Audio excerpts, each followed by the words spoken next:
Hello guys! Good afternoon! Welcome po ulit dito sa ating YouTube channel, The Home Biz Edit. Once again, ako nga pala si Josh for today's video. Sa mga nagtatanong kung paano tayo makakapag-create ng unlimited vouchers gamit ang ating username and password nakasama na po dito sa ating unit. Package na siya. Inside the box, syempre kasama na ito yung ating antenna, power cable, PoE adapter kasama na inside the box. At the same time, meron na po itong manual sa loob. So, papakita ko sa inyo yung manual, Ayan. Meron na din itong initial free 400 vouchers code, na ready to cut out or pwede nyo na pong gupitin. At kapag meron ng interested mag-avail sa inyo ng internet, nearby dun sa area nyo, ay yun. Mas mabilis na po. Ayan. So, ito yung mga vouchers. Ayan, ito siya. So, ituturo sa inyo paano gumawa nito ngayon gamit ang ating Android device. Pwede po natin ma-access yung ating username and password or yung admin account natin. Tayo po yung makakapag-access para makapag-create, makapag-rename ng Wi-Fi ID or name. And yung last para customize ng portal. So, ituturo ko po sa inyo. So, ito yung sample ng generated vouchers. Ibig sabihin, gagawa tayo gamit itong ating account na nakikita nyo sa screen. Yan, dyan tayo gagawa. And then, may sarili na po kayo ditong username and password. So, ito po yung sample. Ayan. So, papakita ko sa inyo. Ayan. So, guys, take note guys, wag nyo pong i-reset ang inyong unit.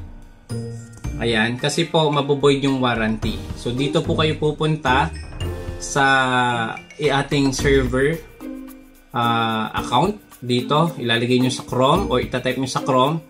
Then, ito po yung inyong designated na username and password. Tinakpan ko lang yung username. Ayan, di ba? So, ang next na gagawin natin guys, syempre, dito na tayo gamit ang ating Android devices. So, ang gamit ko ngayon guys is tablet. So, dito tayo gagawa. So, panoorin nyo step guide na to para kapag nag-purchase na kayo, mas madali na sa inyo makapag-create ng unlimited vouchers, gamit ang ating designated na admin account. So, sample, ito na yung aking account. Ilalagay ko lang ang ating password, then login lang tayo. Ayan. Make sure connected kayo sa internet bago kayo mag-login. Ayan. So, nandito na tayo sa ating access point, Meron ditong authentication. Dito tayo nakakapagbago ng voucher. Ayan. Click natin to. Dito tayo guys. Ito yung way para ma-customize natin yung portal. Pero ngayon, tuturo ko muna sa inyo yung pinaka-importante, yung paggawa ng vouchers. Nakikita nyo to yung may site sa may taas. Ito. Meron ditong hotspot manager. I-click nyo po iyan. Ayan. So, ito yung mga vouchers na expired or used na. Makikita nyo dito yung name ng model and sa may gilid. Yung MAC address na ginamit nila, SSID on network. So, andito din. Ito yung nirename natin. Authorized by vouchers for 408091. So, ito yung na-consume. 3 gig. Then, yung upload is 189.85. So, makikita nyo dito kung ilan yung nagamit nila na data or internet. And then, status, expired. Makikita nyo din yung kung kailan nag-start. September 7, expired na syempre. Valid lang yan for 1 day, 3 days, 5 days, 7 days, or 1 hour, or 1 month. Diba? Expiration, makikita nyo din dito. And then, yung action, pwede nyo na po yung i-delete. Or pwede nyo pa ulit itong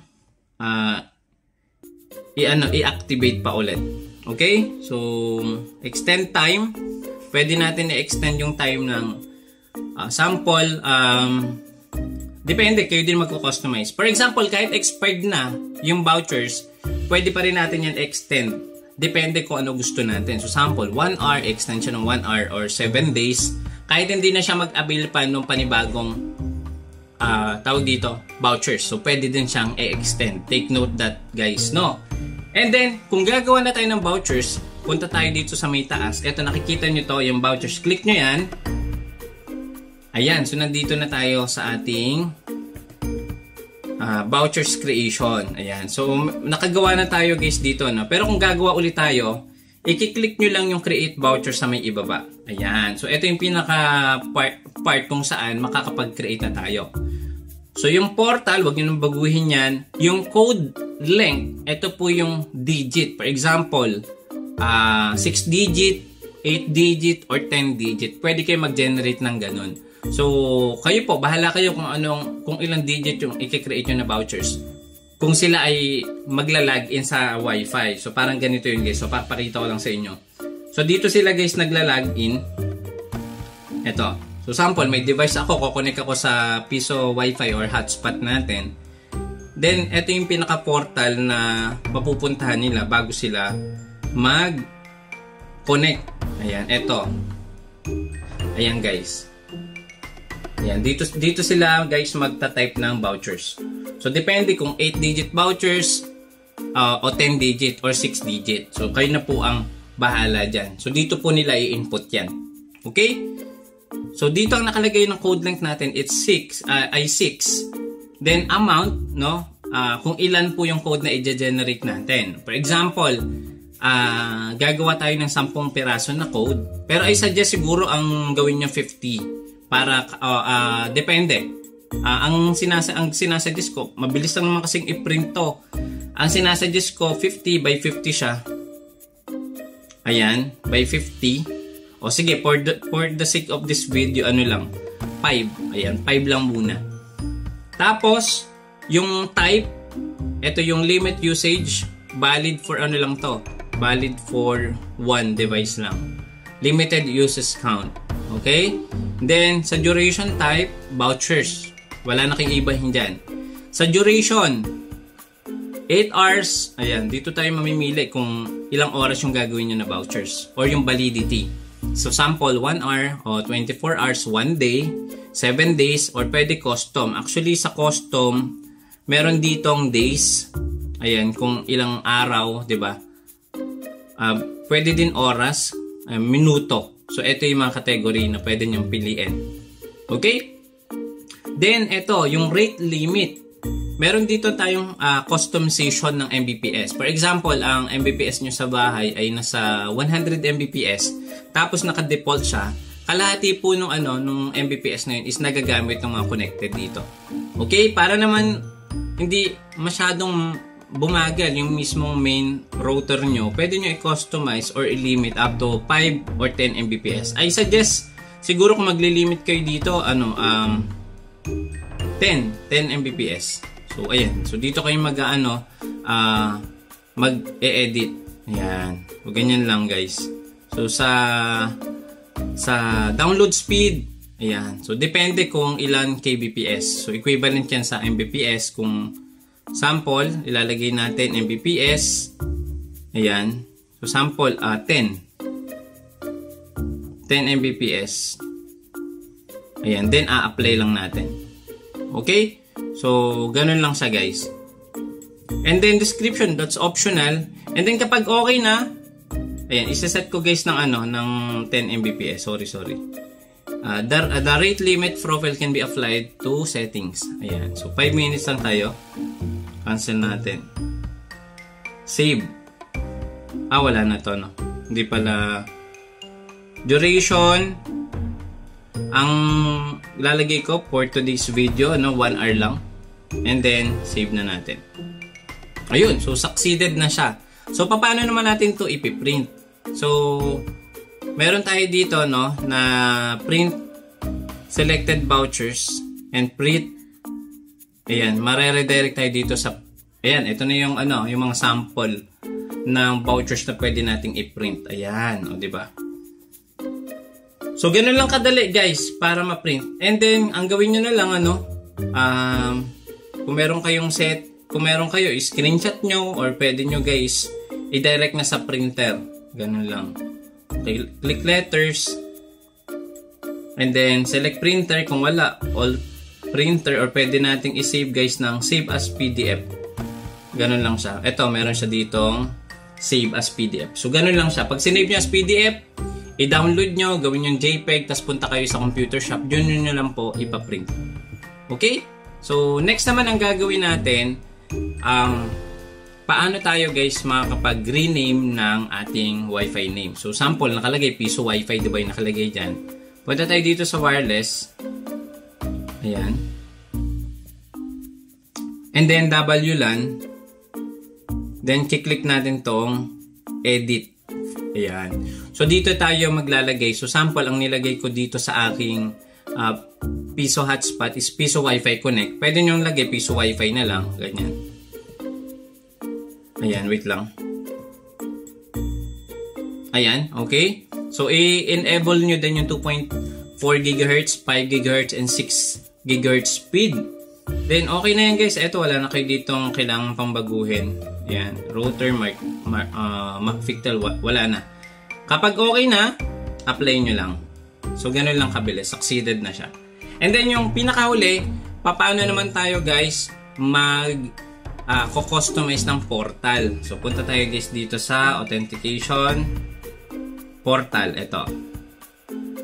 Ayan. So, i-click natin to guys. Yung edit. Ayan. So, yung name, of course, portal, SSID, and network. Yun nga, Piso Wi-Fi yung ginawa natin. Authentication type, hotspot. No? Hotspot yun. Meron ditong Radius or Facebook. Pero ang piliin nyo na lang dyan, hotspot. Wag na kayong gagalaw ng iba. And then, yung type is vouchers. No? And then, dito sa landing page, pwede nyo ilagay dyan google.com para kapag nakakonect na sila, mapoproceed sila sa Google. Ganon. Okay? And then, dito naman sa portal customization, meron tayo dito ang edit current page. Ayan. So, pwede tayo guys mag-upload dito ng mga pictures. So, sample ito, ayan. Ayan. So, nilagay ko yung tarpaulin natin bago sila mag-connect. Ito muna yung makikita. Yung maliit na yan. Makikita nila dito kung magkano yung value. Pwede din kayo dyan guys